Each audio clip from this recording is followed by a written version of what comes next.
I'm Kyri Evagora. I'm a partner and a solicitor at Reed Smith. This week is London Shipping Week, a week in which business representatives involved in the shipping industry convene for over 200 meetings, seminars and functions in London. As part of our modest contribution, we're going to be hearing from one of the world's leading names in maritime and merchant shipping security. A former soldier specialising in intelligence, surveillance, target acquisition and reconnaissance, he served Britain in Northern Ireland and in Iraq.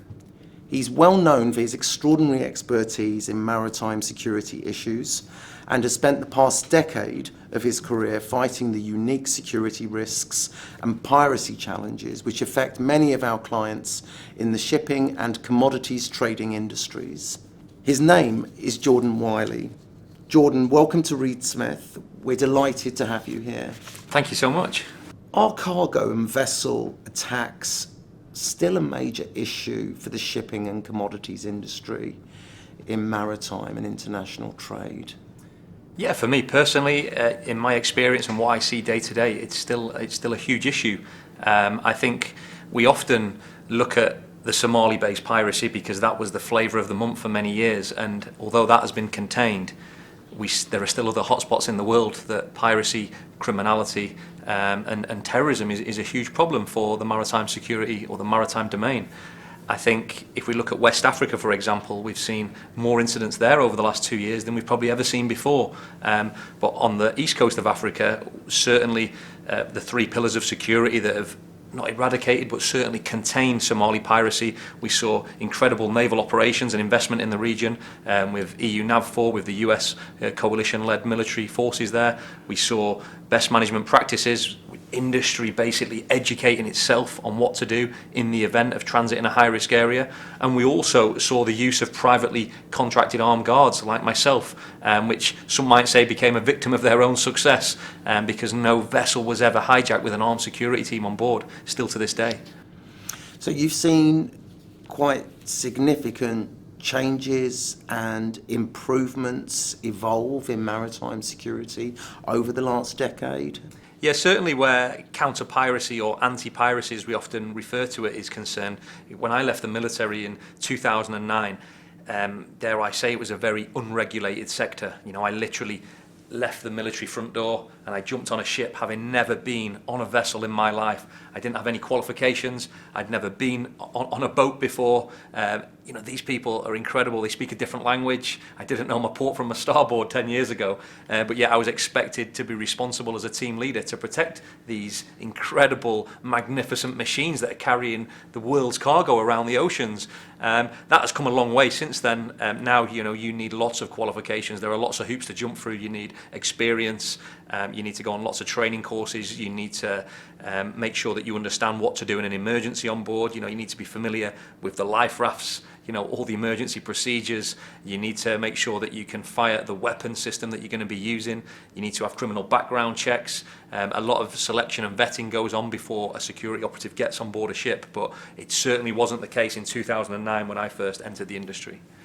Leaving aside some of the sort of state-sponsored activity that we are witnessing today, I mean, what are the current piracy hotspots as far as you are aware in terms of challenge and how's the industry adapting in those new emerging hotspots? Yeah, I think the three major hotspots still, as they have been probably for the last decade and maybe beyond, are the west side of the Indian Ocean or the Somali-based piracy as we know it.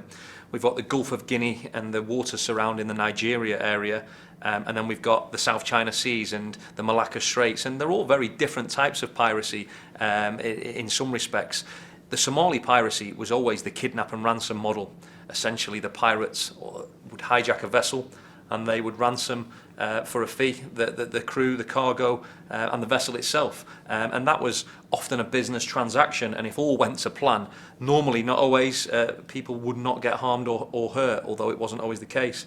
And then on the west side of Africa, which is still very current and very vibrant, is this petro-piracy, where refined oil is being stolen almost on a daily basis. I think in the last 6 months we've seen more than 50 attacks or attempted attacks of piracy in this area alone, which is incredible. And the shift and the focus, I guess, from the world's media has gone to the opposite side of the continent.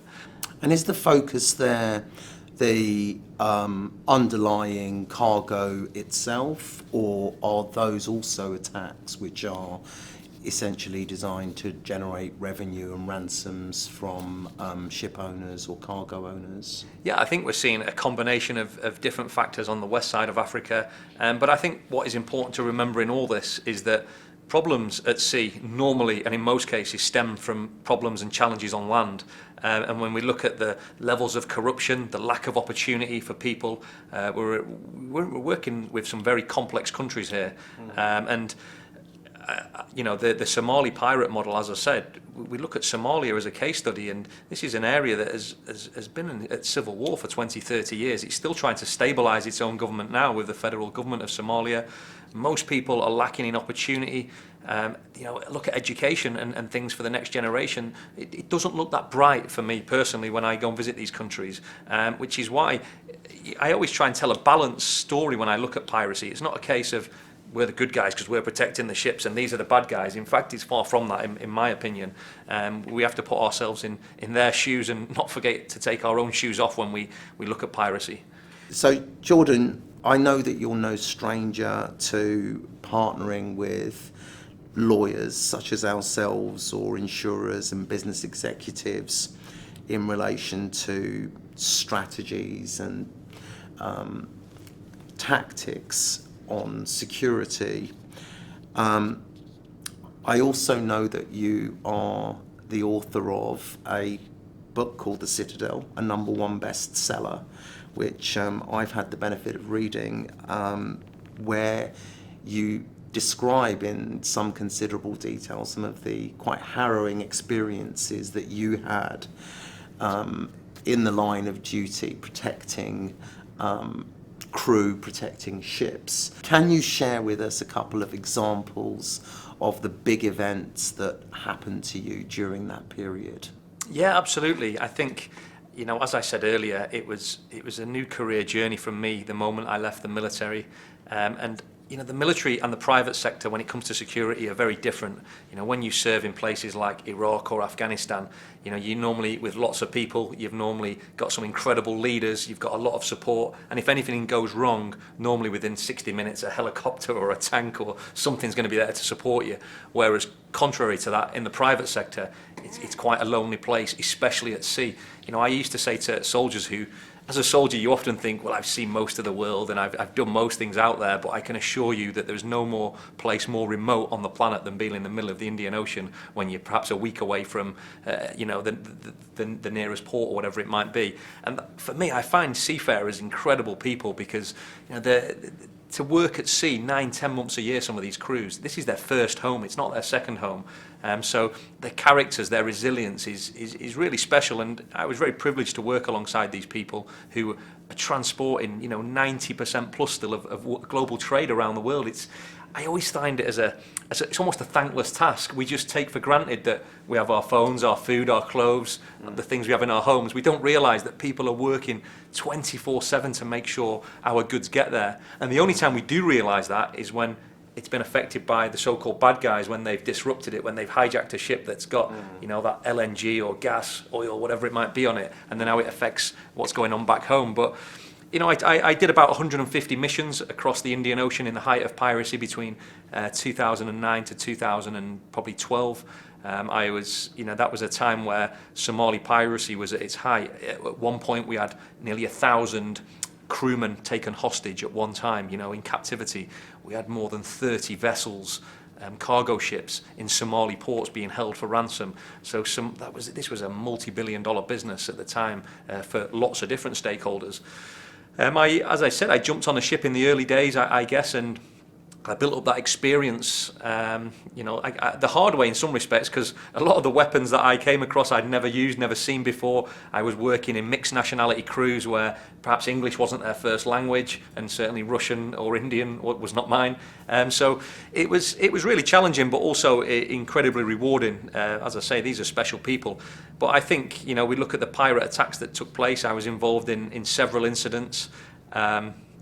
More often than not, you would fire a couple of warning shots or flares, and the pirates would move away and wait for another vessel because there was, excuse the pun, plenty more fish in the sea or plenty more vessels in the sea.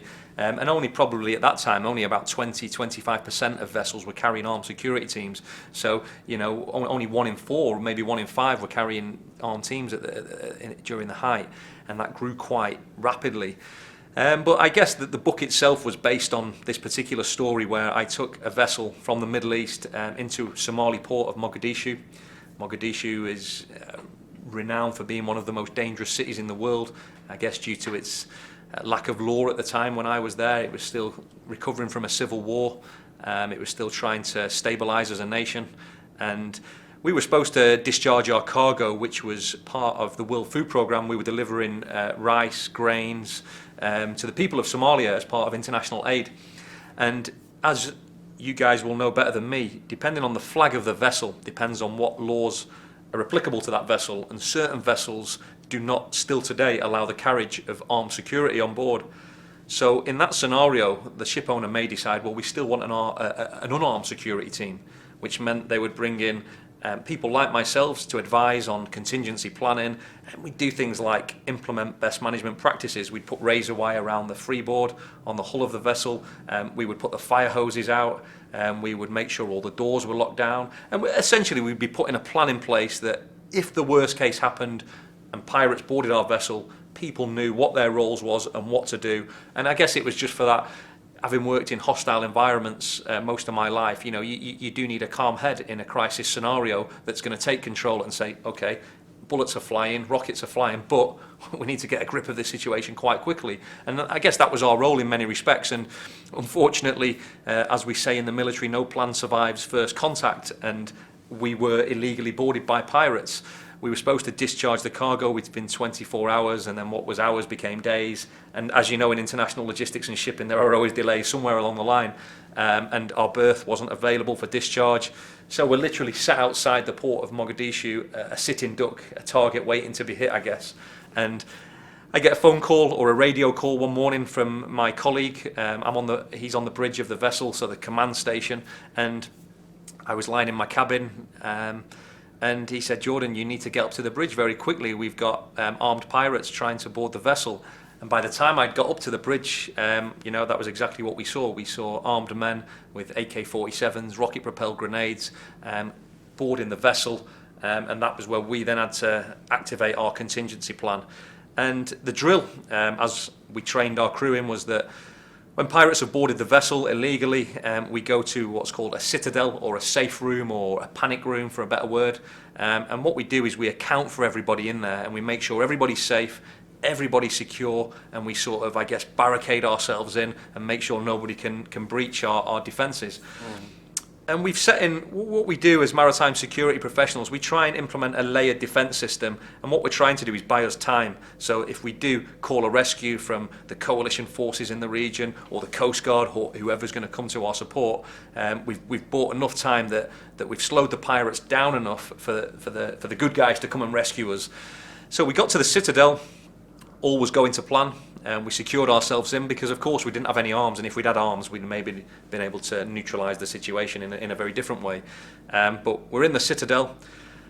I've accounted for everybody with the captain. We literally line all the crew up, mixed nationalities, and we check everybody's there. And the reason we do that is because if everybody isn't in there, we then end up in a hostage situation where the pirates have one of our crew members, and if they've got one of us, essentially they've got all of us, because, as I say, it's a hostage situation. They put a gun to someone's head, as we see in the movies, and they say, you're all coming out now, or else he's getting the bad news. So we made sure everyone was accounted for. We're in the Citadel, and as you can imagine at this time, we've disabled the engines, the lights are off, it's very hot and humid in an engine room. We're going right into the depths of the vessel here, in the steering gear room, in fact. And people are panicking. People think they're not going to see their families. They know what's going on. They know that armed criminals, pirates are on board. And as you can imagine, this is a very stressful situation for the young crew member, or for any crew member, including ourselves. And we're on board the vessel. And the next course of action for me is, when I've counted for everybody with the captain, is to then call in a rescue. So we had a satellite phone that was wired into the Citadel that we tested every day throughout the journey as part of our daily routine. Always test your communications. But unfortunately, on this scenario, in this situation, the satellite phone wasn't working. We were drifting in a black spot in the ocean. And a bit like having your mobile phone, sometimes you don't get a signal depending on where you are in the world. And we had that exact same scenario on the vessel. And that created a lot of tension, because now, our plan B was to go to the Citadel. We didn't have a plan C, D and E. So now we needed another plan, because we didn't have any communications, and we're fully aware that the pirates are making progress at this point and making their way to try and find us and identify us and take control of the vessel and crew. So people are getting very stressed, people are getting very agitated. And the captain says to me, "Okay, Jordan, what do we do next?" And to be completely honest, I didn't have an idea. Whether it was lack of knowledge, experience, I didn't know what we were going to do next, because for me the plan B was we go to the Citadel and we call in a rescue. But the problem is when you've got no communications to call in a rescue, guess what? Nobody's coming to rescue you. So I had to speak to the captain quite aggressively, because what I asked him to do next was something that went against all the rules, against all the standard operating procedures, against all the protocol that we'd been taught and learned. And I wanted to leave the Citadel. So I was basically asking the captain's permission to leave the Citadel, which in effect would, and he was right in what he was saying to me, because I was going to compromise their lives, because if the pirates got me, we have that hostage situation that I referred to earlier. But the problem is what else could we do? So I, after a heated debate with the captain, and not only the captain, but with my own team members who were also former British military, one of them was also not happy for me to leave the Citadel, because he also knew that I'd be compromising his life if I was caught.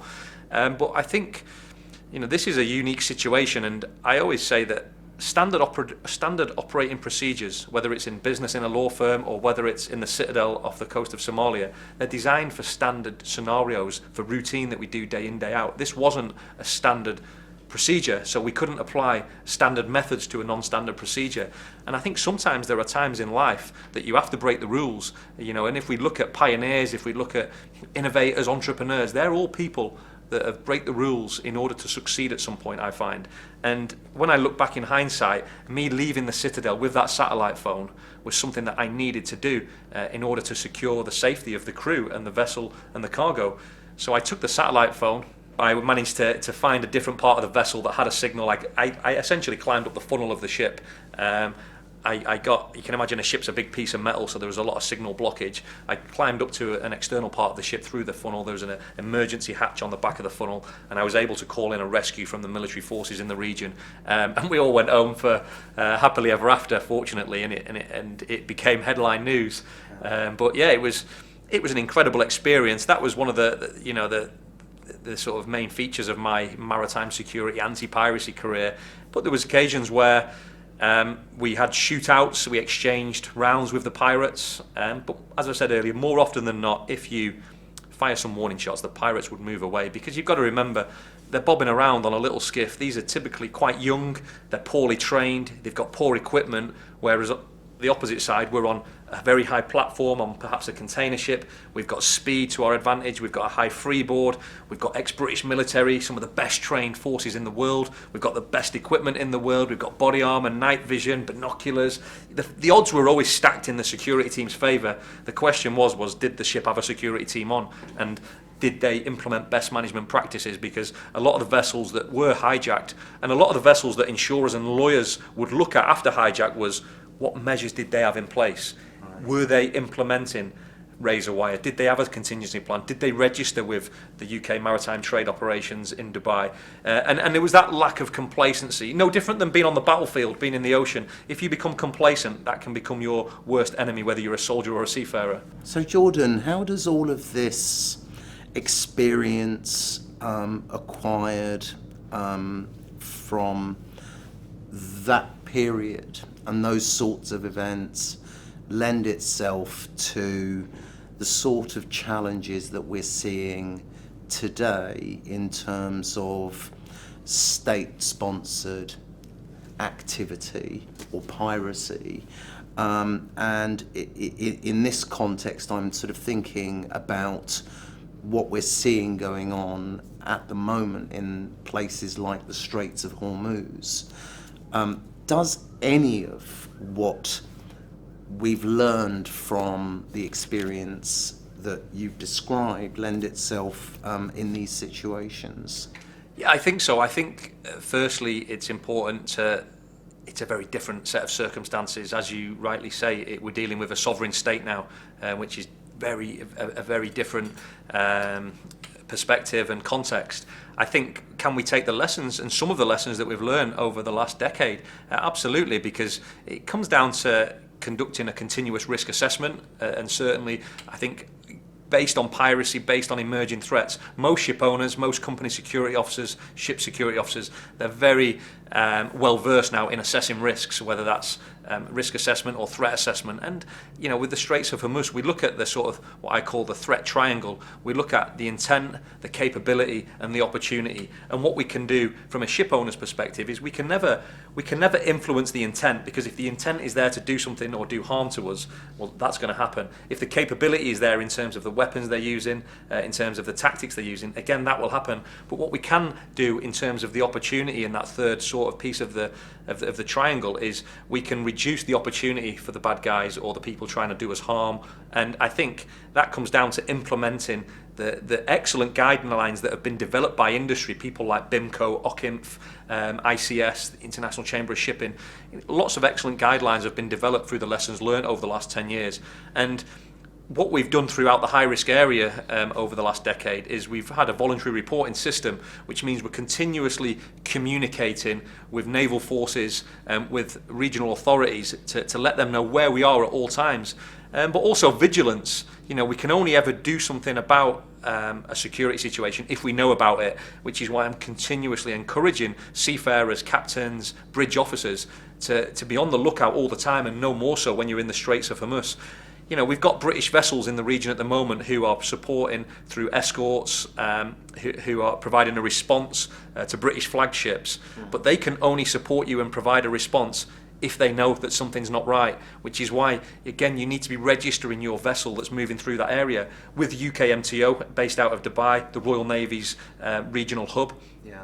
And that's the same system that we've been using for the last decade in the Indian Ocean for piracy. Again, continuous communication, monitoring VHF channel 16 on the radio.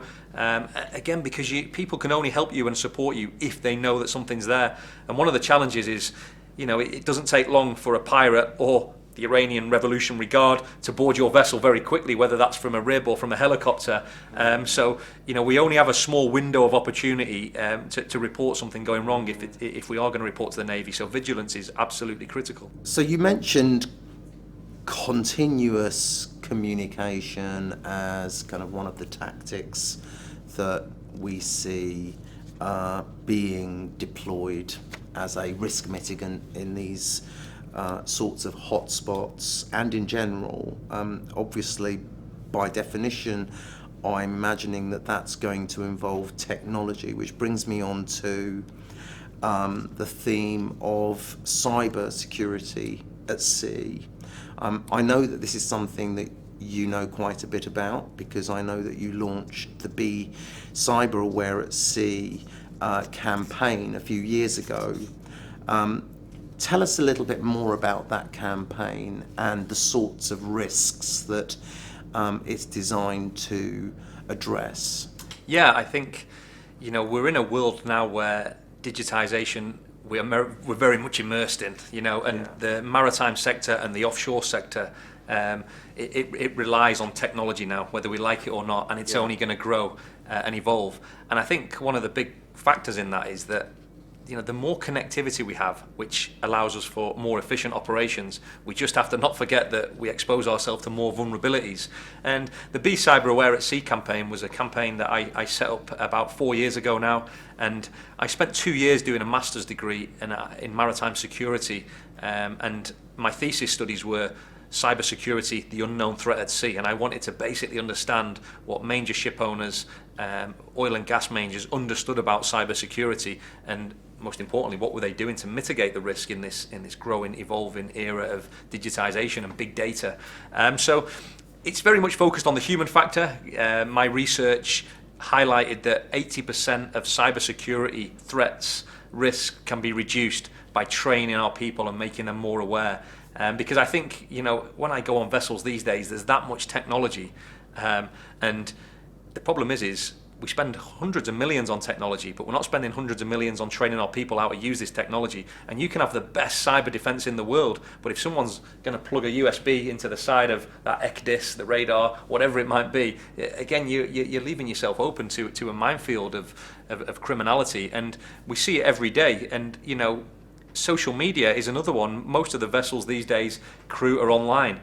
What are they doing online? Who are they speaking to? Because just because you've got your vessel sorted as a ship owner, the weakest link in that chain could be that young seafarer that's just joined your ship. How is a cyber attack manifesting itself for vessels or for the shipping industry? Well, I think it comes in all forms, shapes and sizes. We had the well-publicised Maersk incident, and many people will tell me it wasn't an incident directly targeting Maersk, which is correct. But if you speak to the chief financial officer at Maersk, he doesn't care whether it was targeting him or not. It cares that it's affected his bottom line. And I think that needs to be the approach. You will become a victim of cybersecurity at some point if you don't act now. That's a very clear message, and one that is important to say. For me, it's not a case of if you're going to get attacked. It's a case of when. These attacks are happening all the time. I think it's only becoming more prominent in the news now, is because the effects are becoming more catastrophic as we move further into this digital era. Are you advising any ship owners, or are you seeing much by way of kind of changing of, say, reflagging vessels for these sorts of issues and for these sorts of risks? Me personally, not so much on cyber, but certainly on other security risks. Yeah. I think the Straits of Hormuz is an interesting point, and we've had several inquiries recently about ship owners considering reflagging from the British flag or the Red Ensign Group to different flags around the world because they see that they might be targeted in the Straits of Hormuz. Right. But to balance that out and counter-argument that is that the Royal Navy are the only ones in the area protecting British vessels, so hopefully that should give them some assurance. But certainly people are monitoring the risks. Ship owners are looking because it's a critical part of their business, and when you're dealing with 1/5 of the world's oil transit in that area every day, that's a huge impact.